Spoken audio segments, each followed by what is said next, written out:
पहलगाम में हुई 26 निर्दोष और निरपराध नागरिकों को पाकिस्तान के इशारे पर आतंकवादियों ने मौत के घाट उतारा। पूरे देश में उसको लेकर के आक्रोश था। जम्मू कश्मीर में भी उस घटना को लेकर के काफी आक्रोश रहा है। भारत सरकार और आदरणीय प्रधानमंत्री जी ने तय किया कि जो लोग भी इस घटना में शामिल हैं, आतंकवादी और आतंकवादियों को सह देने वाले लोगों को उनके अंजाम तक पहुंचाया जाएगा। और वही कार्रवाई 6-7 मई की रात को भारतीय सेना ने किया। लेकिन हमारा जो पड़ोसी है, आतंकवादियों के खिलाफ की गई कार्रवाई को अपने खिलाफ कार्रवाई मान लिया और 1:30 बजे रात के बाद धुआंधार शेलिंग, गोलीबारी, इसमें सबसे ज्यादा प्रभावित पुंछ ही हुआ। हमने अनेक निर्दोष नागरिक खोए हैं। मैं उन सबकी पुण्य स्मृति को प्रणाम करता हूं। अनेक लोगों के घर संपत्ति नष्ट हुई है, अनेक लोग घायल हुए।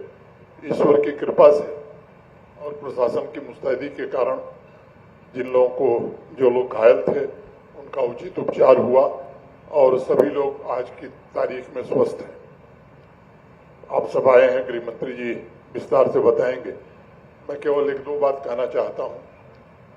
जैसा यहाँ के जिलाधिकारी ने बताया, मोटे तौर पर जिन लोगों ने अपने परिजन खोए थे उनको आर्थिक सहायता 6 लाख रुपए गृह मंत्रालय भारत सरकार की ओर से और 10 लाख रुपए जम्मू कश्मीर सरकार की ओर से दे दिए गए हैं।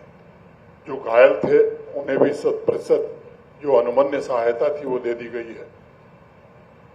डिजास्टर मैनेजमेंट में जिनके घर को नुकसान हुआ उन्हें भी वो कोई मुआवजा नहीं है, वो केवल सहायता है जो अनुमन्य है।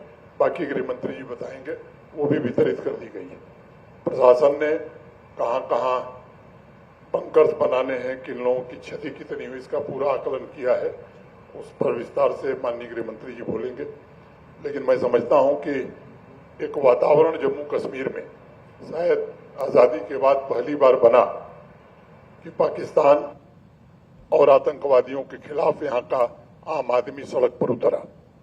और मैं समझता हूं कि इसके कारण एक बदली हुई तस्वीर दिखाई पड़ रही है।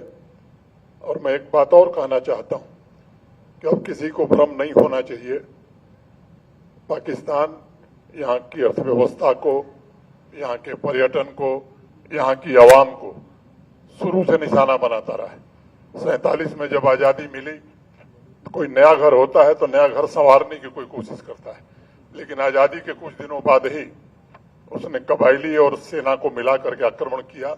तो ये रवैया उसका शुरुआत से चला आ रहा है। मैं समझता हूं कि यहाँ के लोगों को भी इस बात को समझने की जरूरत है। हमारे सेना के लोग, सुरक्षा बल के लोग जम्मू कश्मीर में अमन चैन स्थापित रहे, क्योंकि विकास तभी होगा जब शांति रहेगी और इसकी हर कोशिश कर रहे हैं। मैं केवल आवाम से निवेदन करना चाहता हूं कि वे तत्व जो हमारे बीच हैं और ऐसे लोगों की मदद करते हैं, मुझे लगता है ये हमारा भी नैतिक दायित्व है कि ऐसे तत्वों की सूचना पुलिस को, सुरक्षा बलों को हम दें ताकि अमन चैन पूरी तरह से कायम हो। मैं आदरणीय गृह मंत्री जी का हृदय से आभारी हूं। वो आपके बीच हैं, पूरी विस्तार से बात कहेंगे। मैं इतनी ही बात कहता हुआ जिन लोगों ने अपने परिजन खोए उन सब के प्रति श्रद्धांजलि अर्पित करता हूं। जो घायल थे अधिकांश लोग स्वस्थ हो गए हैं, बाकी लोग जल्दी स्वस्थ हो जाएं। और माननीय गृह मंत्री जी के कर कमलों से जिन लोगों ने अपने परिजन खोए हैं उनके परिवार के एक सदस्य को सरकारी नौकरी का नियुक्ति पत्र आज ही मिलेगा। इतनी ही बात कह करके मैं अपनी बात पूरी करता हूं। धन्यवाद। जय हिंद।